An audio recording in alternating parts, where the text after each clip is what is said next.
हम तो इष्ट के मामले में भी एक निष्ठ न रह पाए।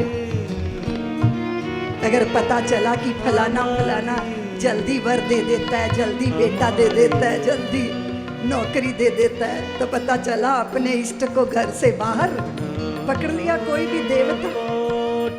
हम तो इष्ट के मामले में भी एक निष्ठ नहीं है। नए नए तरह तरह के अद्भुत सुनकर बड़ा आश्चर्य होता है, बड़ा आश्चर्य। मुझे कहना नहीं चाहिए क्योंकि बहुत सारे लोगों की बहुत सारी आस्थाएं बहुत जगह जुड़ी हुई हैं, मुझे कहना नहीं चाहिए। लेकिन सनातनियों, पंचदेवों की आराधना का विधान है हमारे लिए। पंचदेवों की आराधना, यहाँ भगवान नारायण के 24 अवतार विराजमान हैं। भगवती जगदम्बा के 9 रूप यहाँ विराजमान होने जा रहे हैं। और मुझे सचिव महोदय ने कहा, चिंटू वर्मा ने कि दीदी माँ, यहाँ 11 रुद्र की भी स्थापना होने जा रही है। पर मूल में कौन है, कौन है बताइए? हमारे नारायण हैं, जो कृष्ण का भी अवतार है, राम का भी अवतार है। 24 अवतार जिन्होंने धारण किए, हमारे भोले बाबा हैं, हमारे सूर्य नारायण हैं, हमारे गणपति भगवान हैं, हमारी जगदम्बा मैया है। और जगदम्बा मैया के अलग अलग विविध विविध विविध रूप हैं। फिर बाकी सब कहां से आए, वो क्यों आए, उनका इतिहास तो जान लो। आपने उनको नारायण के बराबर स्थापित कर दिया, आप भूल गए अपनी परंपरा को। अगर शास्त्र की आज्ञा का पालन नहीं होगा ना, तो फिर भक्ति भी वैश्या की तरह व्यभिचारिणी हो जाएगी।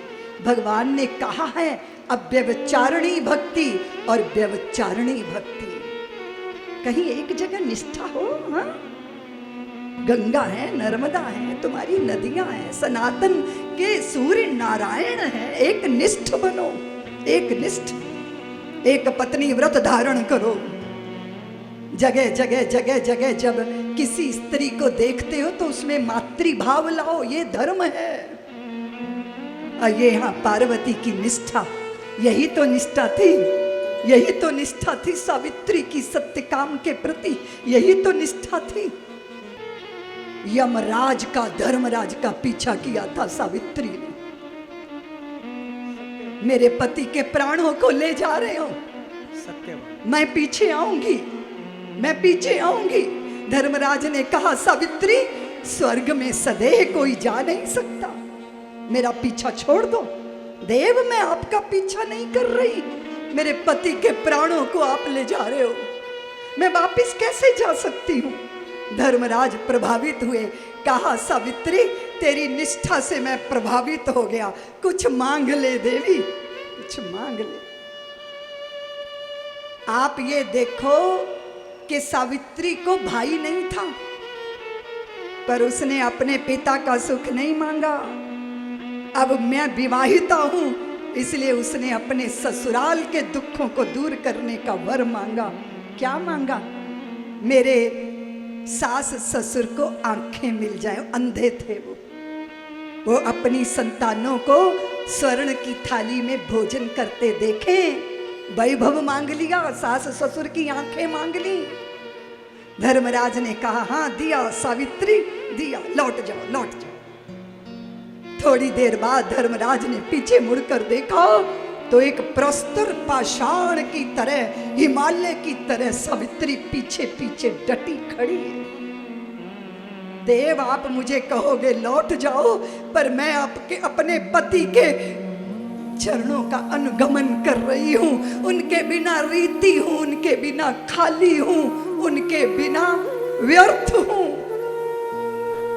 धर्मराज बोले सावित्री, कुछ और ले चाहिए, और मांग ले।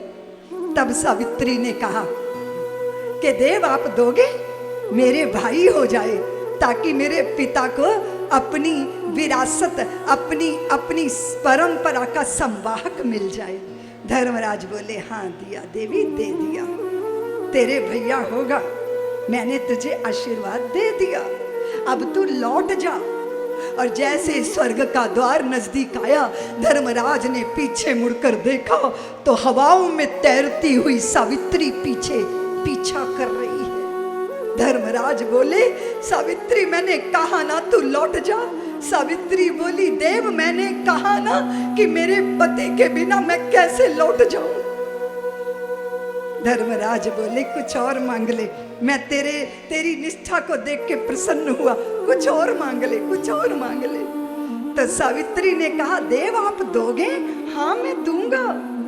तो धर्मराज को सावित्री ने कहा, देव मुझ पे कृपा करो, मैं बहुत सारे पुत्र और पुत्रियों की माता बनना चाहती हूँ, मुझ पे कृपा करो। तो झुंझलाए हुए धर्मराज बोले, हाँ हाँ दिया दिया दिया, जाओ जाओ, दे दिया, आशीर्वाद दे दिया, वरदान दे दिया।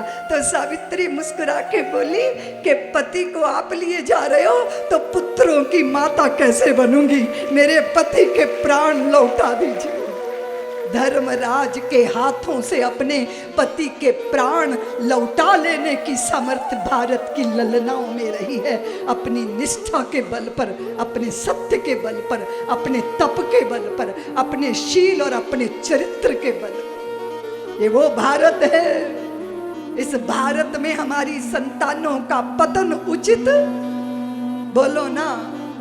अभी ये कितनी प्यारी बीननियां बैठी हैं, क्या बोलते हैं मालवा में, लाड़ी, पुत्रियां हमारी, सारी देवियां माथा ढके हुए।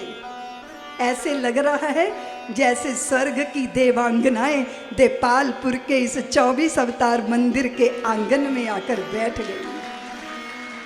स्त्री जितनी शीलवान होती है उतनी चित्त को आकर्षित करती है। सब्सक्राइब करें साध्वी ऋतंभरा जी के YouTube चैनल को और हमारी वीडियोस को सबसे पहले देखने के लिए बेल आइकन को दबाना ना भूलें।